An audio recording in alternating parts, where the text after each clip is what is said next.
المغرب ترحب بأفريقيا.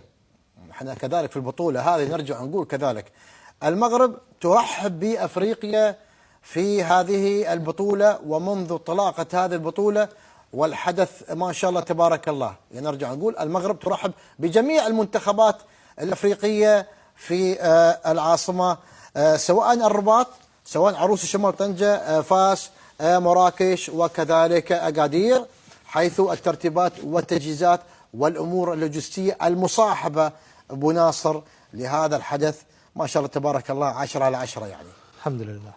أنا في نقطة ثانية أبغى أتكلم فيها. تفضل. هي عبد الله الكعبي واستديو سوالف رياضية.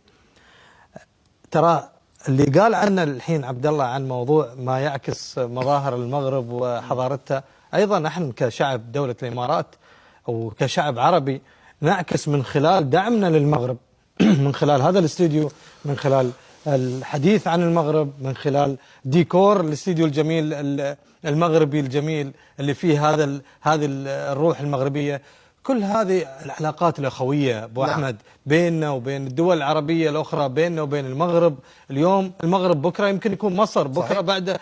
لكن هذه المظاهر أنا ليش انتبهت لها من الكوب عبد الله يوم رفعته؟ والله هذا الأتاي يعني. يا سلام يا سلام.